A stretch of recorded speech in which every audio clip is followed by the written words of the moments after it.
Shana. Good morning. How are you? Don't leave me hanging up here. All righty. Good morning to everybody today. Today is Tuesday. Is that a Can't Stop? No, that Can't Stop Won't Stop is Wednesday. Yes. Tuesday would be what? Agent Dinner Tuesday. Ooh, third Tuesday of the month. TNT Share Tuesday. We share excellent. our favorite TNT episodes on social media. Who does that? Are y'all doing that?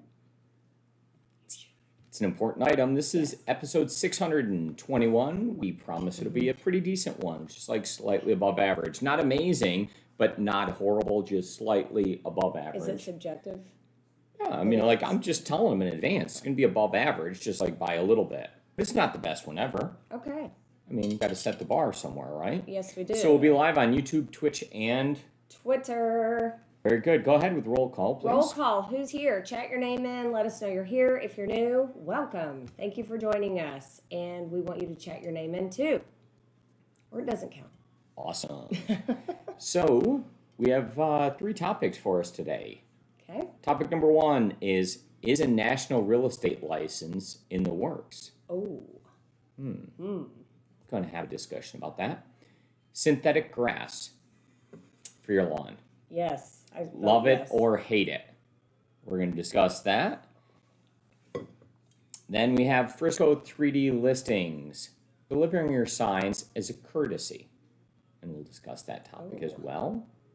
And we have a real estate word of the day, Fannie Mae, and the Community Home Buyers Program.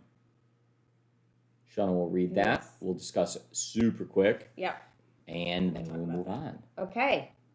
Okay. Ready? Yeah. Do you want to remind anybody about tonight? Tonight, you guys, I want to remind you that we have agent dinner at our lake house. So we're going to have a special agent meeting at 6 o'clock, and we're going to talk to you guys about some exciting stuff. And then we invite all of your family to come, and we'll kick that off at 6:30. So if you're all coming at the same time, no problem. But please bring your family because we want everyone to mingle and get to know one another. You know, we had a long year of a pandemic that we didn't get to do this, so we're really pushing. We're going to get back together. I think it's really important. And so hope to see you guys tonight. All right. Things you could bring. As a reminder, it is BYOB. Yeah. If you'd like to bring a chair, a table, anything along those lines, totally cool. You want to bring a blanket, that's awesome, not a problem. You want to bring some lawn toys or something for the kids, a frisbee, baseball to catch, anything along those lines, that would be awesome. Yeah. If There's lots of space to roam. Yeah, you want to go fishing, we can talk about that. Yeah, Bring go your fishing. fishing pole.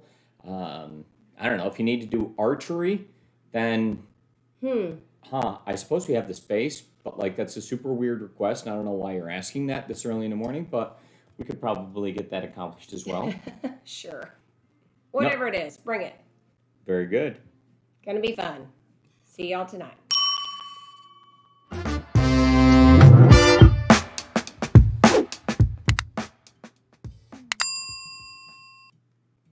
Is a national real estate license in the works? We're going to discuss that. This is Shana Acquisto. I'm Mike. We are real estate brokers, and the answer is probably not. It's not in the works. But is it getting a little closer? Maybe. Are there some things that are going on right now with state licensing that might make it easier to head towards that? Is this something that's further off? I don't know. Should we regulate certain things and make the contracts a little more clear across borders? Would it be easier? Yes. Yeah, there's a lot of different things along this topic. Yeah. Mm-hmm. So let's go ahead and discuss this topic in general. Shana, Okay, let's please. do it. Perfect. So Trek, they're actually not the greatest. And you go to their website and you're like, dude, what's going on here? How come you guys really aren't that good? I mean, like, that's a real statement, right? They could be better. It's also difficult. They couldn't be worse. When you call them and it goes to a voicemail that hasn't been set up yet. It's like, what? It'd be hard for Trek to be worse. So in that regard, I vote for something larger in scale and scope and something that actually works. You know what I mean? So it's pretty pathetic. And real estate is more or less the same. I've seen across the country, most of the stuff is similar. There are some differences between each one. Yeah. Right? We take a national exam and then a state exam. Yes, Okay, so we're kind of like there in some regard. we are. Now you have to be locally competent. That's a Yes. totally different item, right? To gain local competence. And there's different laws and, things in different states, but Yeah, I but think like the for example, competency is the biggest.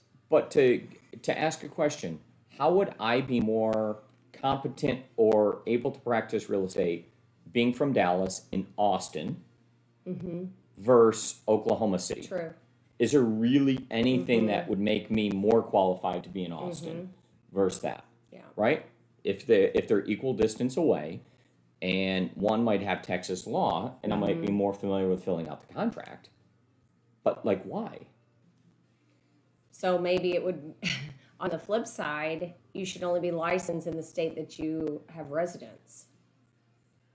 I don't know, but like I mean- in that regard, I should only really be practicing real estate like in my city that I live in. I don't know, right? If you Yeah. have, so there's a lot of questions about that. There's an article on this. Let's go ahead and split the Let's screen and share this bad boy off.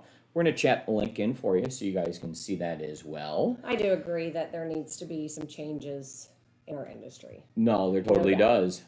Did Biden just upend real estate licensing education requirements nationally?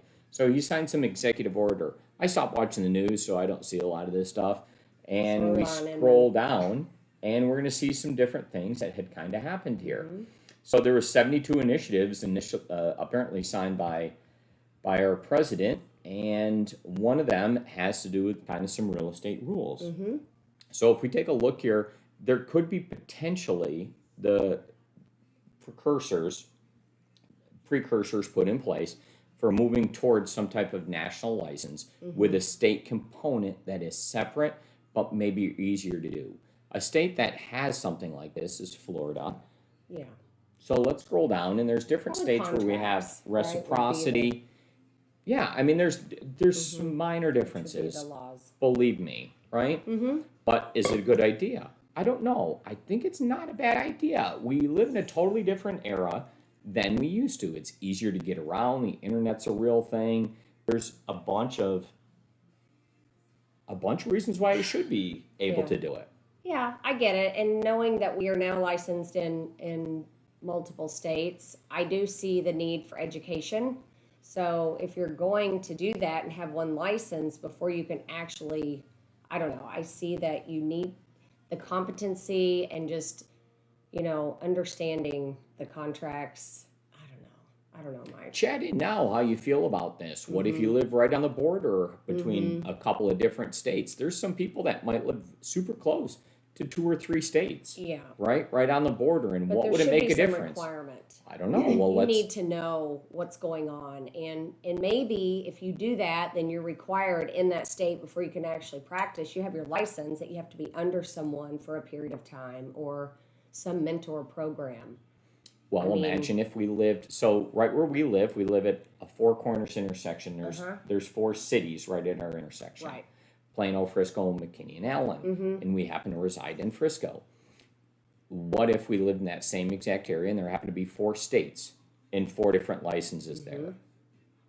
Does it make logical sense that I am just as competent in Frisco, McKinney, Plano, and Allen as one another? I don't know. There's people who live here who are licensed who aren't competent, right? So I don't know the answer. But I think that there has to be some definition of competency and proof of competency. I think that's where we fail, Okay. Well, not just a test. yeah. I want to make it easier. We live in a totally different age than when some of these rules were put in place. And I'm all for it. Go pass your test, make it easier. Give us some national licensing instead of state licensing, and let's see what happens. And vote. So we have a vote up. If you think Whoa. national licensing is a great idea, hit yes, yay, or nah. Nah, man. All right. That's a great poll question. I like that. it. I like it a Way to lot. go, Omkar. Yes, sir. So we'll put that one up there, and it might have a state component to it that you have to pass competency locally with some type of thing. Going online, taking some type of I minor like test. but make the it easier. idea Come of on how now. the appraisers you know, how they have to do it, and they can get licensed, but they are licensed first as an apprentice. So they have to be an apprentice for so long under an appraiser before they can go out and do the business on their own. So I think something like that would be really beneficial for us to do. Very good. Yeah. Okay. Okay. Are you good? I'm good. Awesome.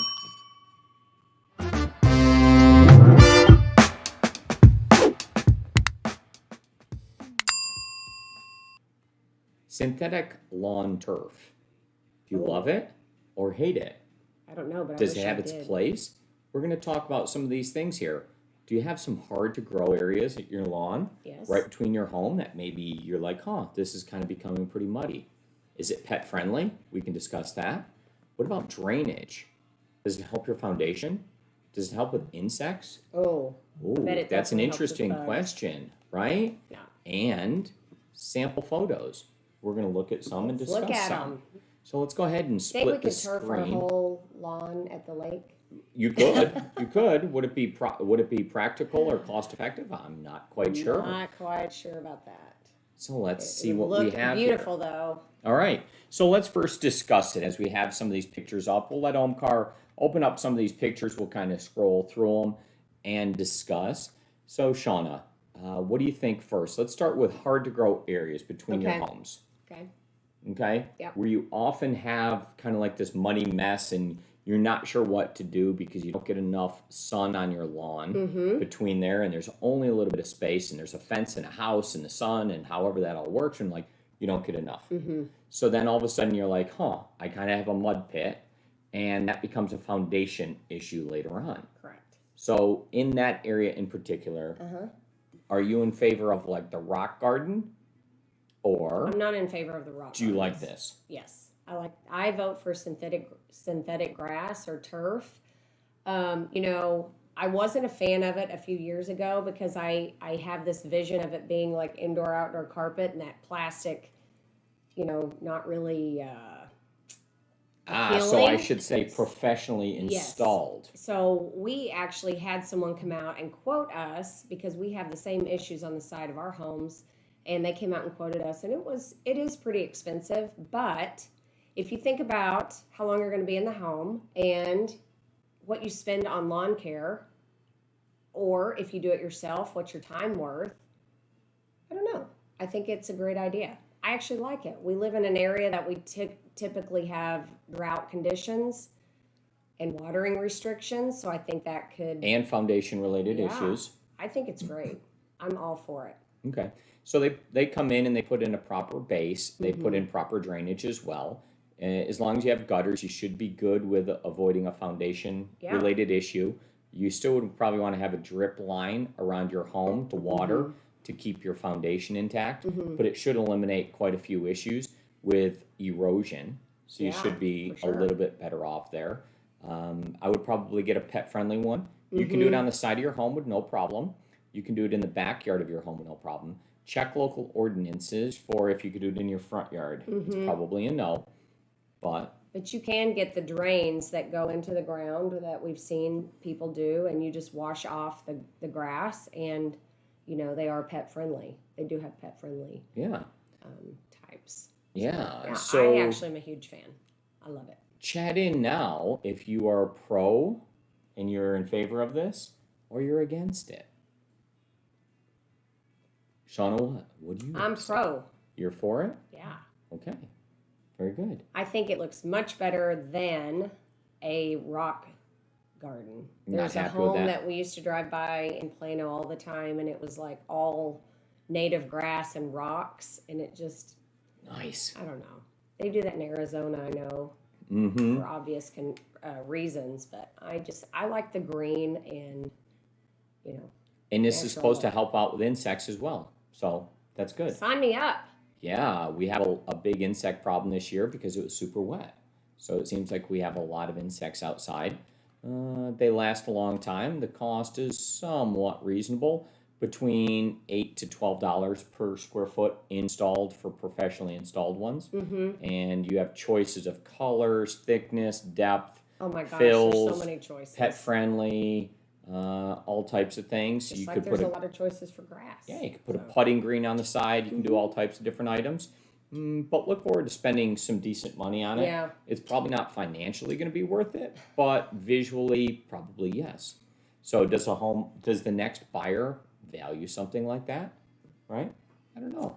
I wonder if it would work for ducks, Hmm, for our I'm, duck pen. I'm not sure, but these are the type of improvements that all of a sudden you start to look at. And if home prices around here have went up by several $100,000 for an average home, all of a sudden shouldn't the average home have something like this? Yes, and if you can We have to shorten the keep maintenance, raising the standards. I think that would be a huge bonus. Yeah, Less maintenance on your home. yeah. Think about what a home that was 300,000 that's now 500,000.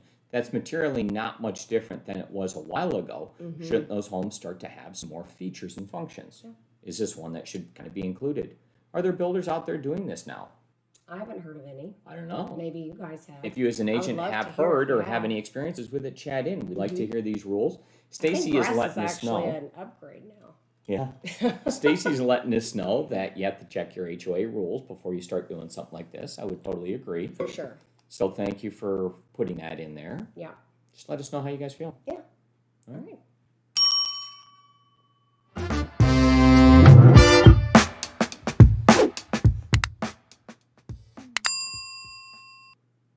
So Frisco 3D listings.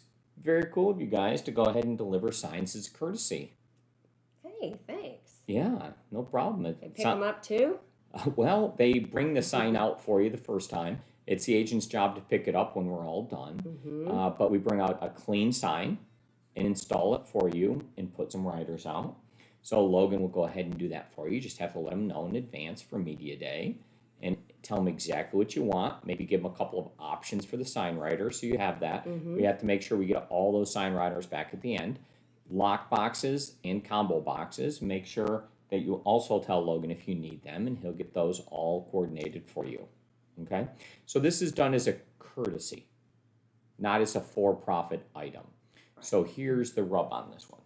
Okay? Tips? Does he need Yes. some tips? I don't know about Maybe the needs a tips. tip jar. I don't know about the tip situation. So this is done as a courtesy for you as a listing agent. So ultimately, the listing agent is fully responsible for everything that goes on at the listing. Okay.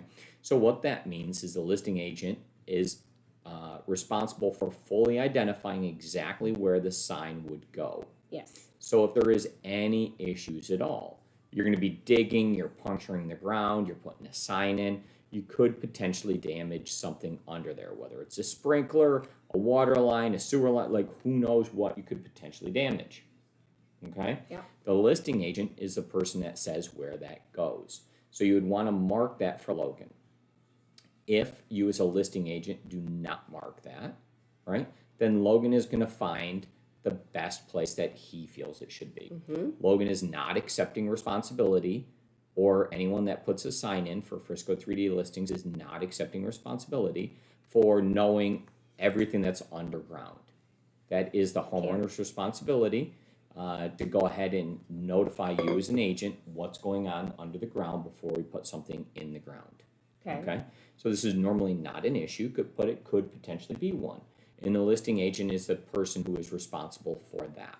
Okay. Right? So go ahead and check. So maybe we talk to the sellers and say, hey, we're thinking about a sign placement over here. So, I don't know if we really have those conversations with the sellers, with our clients, but maybe it's a good idea.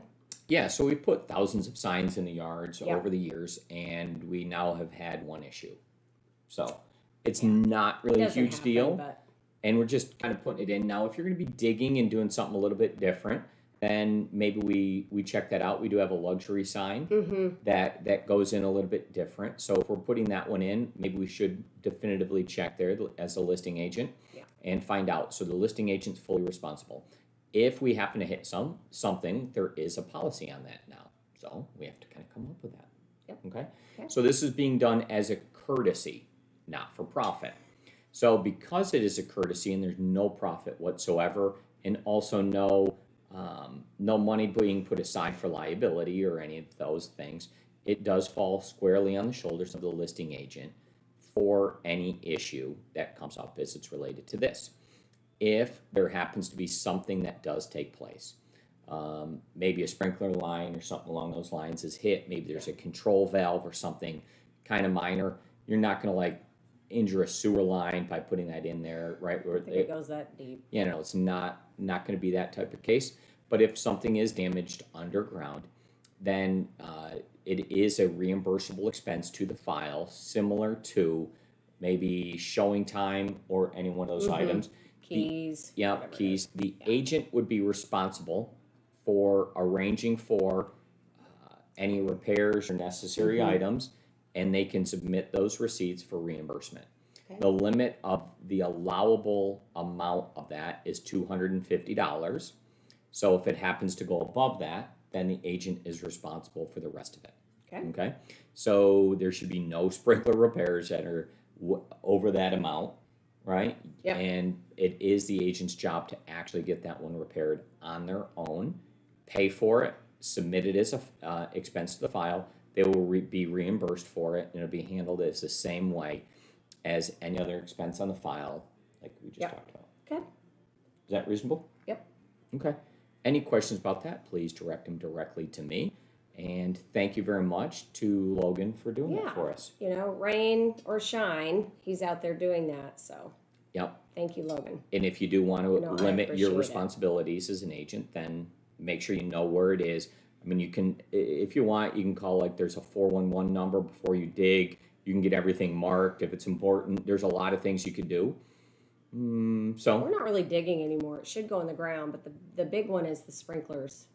yeah. You know, Well, you can sprinkler get the stuff heads. marked. I mean, if you want to avoid an issue and you're like really nervous about it, then there is probably a correct way to do it. Yeah. Right? And if not, then it is what it is. We've had one problem now In all these years. yeah, so In 150 years. So it's all. whoa, it's a long time. You good? Thank you guys. Yeah.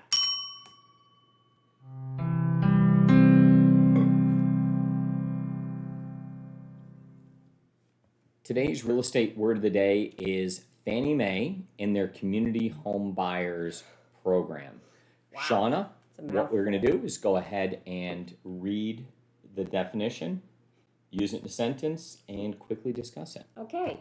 Fannie Mae's Community Home Buyers Program is an income-based community lending model under which mortgage users and Fannie Mae offer flexible underwriting guidelines to increase a low or moderate income family's buying power and to decrease the total amount of cash needed to purchase a home. Borrowers who participate in this model are required to attend a pre-purchase home buyer education session, which I think that's amazing. I like that. Very good. I think everyone should attend that.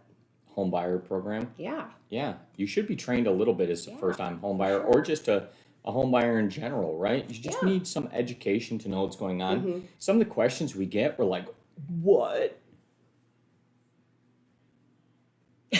That's it. Is that your sentence? That's it, yeah. Some of the questions we get from first-time home buyers are, what?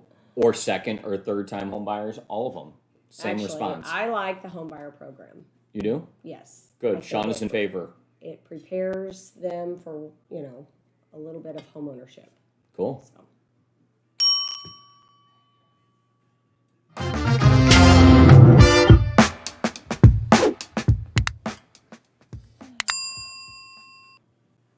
Well, that's a wrap for us today. We covered 3 topics and a reminder that we have agent dinner tonight. So we're excited to see all of you 6 guys. o'clock, special meeting, 6:30, we'll have dinner and fun. All right. So people are in favor of national licensing and making it just a little bit easier. I'm fine with raising the bar for all real estate agents, but actually making it easier for them to do business once they're in there. And I'm fine with differentiating between good and bad agents I think in whichever way you can.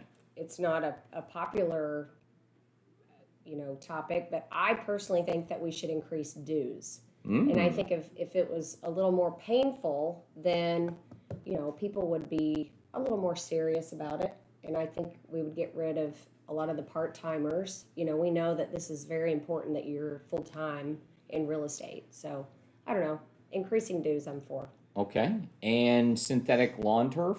We are also for that, Yeah. especially on the side, but we are going to check if you guys are doing something like that with your HOA per Stacy. Yep. Frisco 3D delivering the signs. Thank you, Logan. Yes, nice job. I think we're good, right? Great. Yeah. Awesome. Hit the See bell. you tomorrow. Actually, tonight.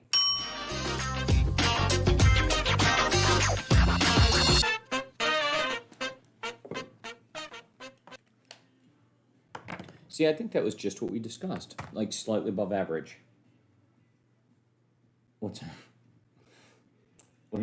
our first one? National real estate license in the future. I have a prop for you. Look at that. All right. And now. Awesome. Okay. Synthetic grass. Do you have any?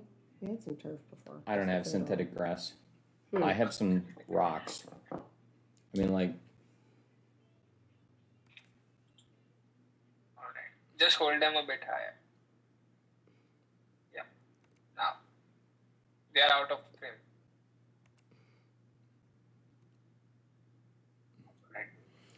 Right. I should have looked at the camera. It would have helped me placing them. Mm.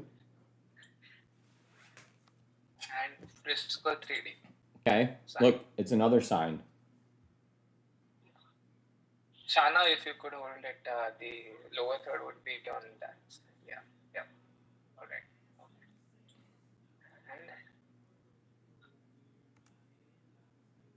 now.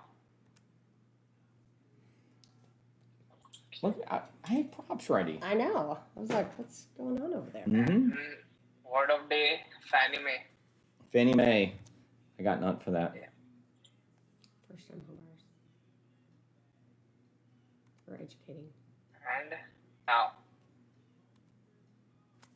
Okay, Okay. thank you very much, sir. Done. Appreciate it.